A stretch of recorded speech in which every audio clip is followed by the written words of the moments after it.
Hi there. Welcome to the fourth featured CARSP member video interview.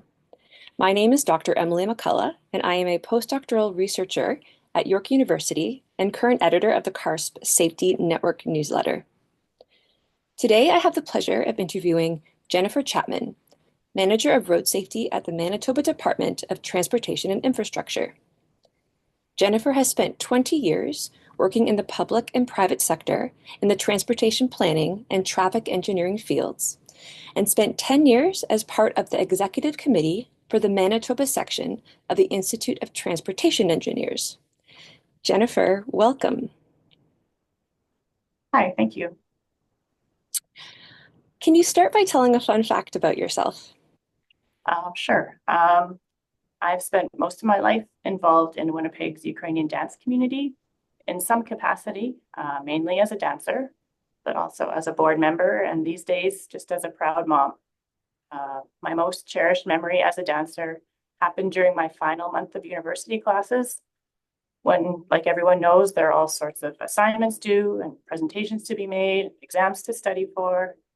My dance group was invited at that time to participate in two large-scale shows at Winnipeg's Centennial Concert Hall, one of which was with the Royal Winnipeg Ballet's production of Swan Lake, which was just an incredible opportunity. So there I was trying to complete all of the schoolwork between rehearsals and performances, and it all seems like a million years ago now, but it was one of the busiest and best months of my life. Thank you so much for sharing, Jennifer. A human of many talents you are. Sounds like quite the adventure. That was fun. Yeah. So, can you tell us how you got involved in the road safety world? Sure. Prior to my new position as manager of road safety, I was MTI's traffic analysis engineer within the traffic engineering branch for many years. Whenever a project would come up that would touch on road safety in any way, I was usually involved in some way, and found that the more I was exposed to the subject in general, the more I was interested in it, and also the more I realized how important the work is. I feel like I was in the right place at the right time when the department decided to go in the direction of creating the road safety section. It's been exciting to be involved in this and building this section from the ground up, and also looking over at the city of Winnipeg, who are a few months ahead of us in their creation of a road safety section. So it feels like we're all part of something that can really make a difference in this province. Oh, wonderful. Thank you for sharing. Yes, I've just recently learned of the exciting news of the new road safety section in Manitoba. So, can you tell us a bit more about how that came about? Yeah, the idea for the section was already on the radar at MTI, but was the process for that was dramatically accelerated following the terrible collision that happened between a bus and a semi-trailer on the Trans-Canada Highway near Carberry, Manitoba in June 2023. Shortly after the crash, MTI developed a wide-ranging response strategy to address concerns and inquiries related to the crash. And the response included immediate improvements at the intersection and the assignment of an in-service road safety review, which has since progressed to a functional design study that is right now nearing completion. In addition, as part of the response strategy, the need for more data-driven decisions regarding the implementation of safety improvements on a province-wide basis became apparent. This is how the need arose for dedicated staff to manage these decisions. I became the manager of road safety in June of 2024, and two additional staff members were hired just this past December. We've hit the ground running, I would say, and at the same time as the hiring processes have been going on, we've been managing a network screening assignment, an in-house systemic safety initiative, and also developed a comprehensive fatal collision review process. So things have been busy. Wow, that's a lot of work right off the bat. So, thank you so much for sharing. It really does highlight the importance of making these data or driven or evidence-informed decisions with regards to road safety and how we design our built environment. It's so unfortunate that it comes from a tragedy such as a collision or a crash. Absolutely, yes. But it is quite inspiring to hear the response from the province so quickly and strongly to make sure that these collisions do not happen. Thank you. Anything else you'd like to share about that new section with us? Um, no, I guess we're all just getting our feet wet and feels like we're, yeah, just very busy trying to manage sort of the initiatives that got started before we were all hired, and then just to keep going on other things that come up.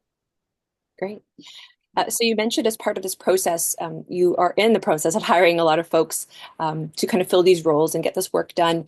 So what advice do you have for anyone who maybe is interested in getting involved in the road safety world? I would say that if it's available to you, it would be helpful to take a course in data science.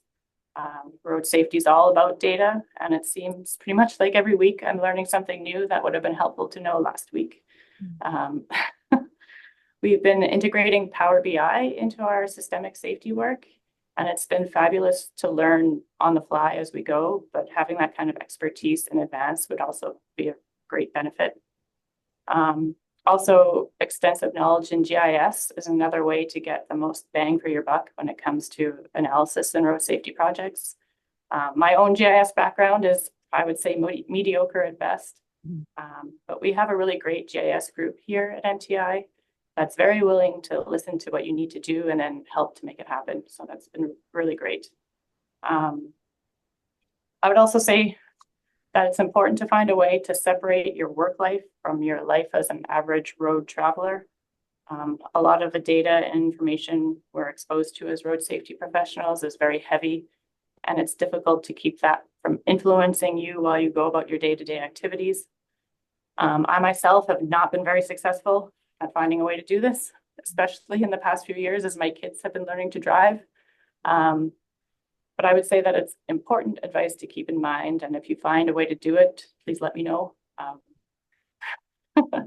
I've been thinking that actually that maybe road safety professionals need a support group or something to help us to learn how to not to dwell on everything we know about what can happen on the road. Oh, that's a brilliant suggestion, Jennifer. I too kind of wrangle and wrestle with separating what I know of what can happen on the road and what has happened on the road from my own experience as a traveler, whether that be as a vulnerable road user, pedestrian, cyclist, or as a car user as Yeah. well. So, And uh, a car passenger. and that as well, correct, right? Yeah. I mean, Yeah. all of those trips and journeys, right, are influenced by this knowledge we have of like how wrong it can go, Mhm. and it is really heartwarming to hear kind of the efforts in the province of Manitoba, and hopefully this work will spark some other sections throughout other provinces in Canada to maybe devote more resources and energy to this work to ensure that folks are safe when traveling and maybe make it a bit more useful for those working in the road safety Yeah. uh, realm when traveling and navigating the roadways. Yeah. That's the goal for sure. So much for that. Well, we're coming to the end, Jennifer. Do you have anything else you'd like to share with our audience before we sign off? No, I guess I'm just a brand new member at CARSP. So I did attend the conference last year, but I'm interested to see all of what membership has to offer. So, Wonderful. Yes, there's lots of really knowledgeable humans working within and around the road safety world, and CARSP does a really lovely job of capturing that. Of course, I'm slightly biased, and I will admit. Wonderful. all right, thank you. Yes, thank you, Jennifer, so much.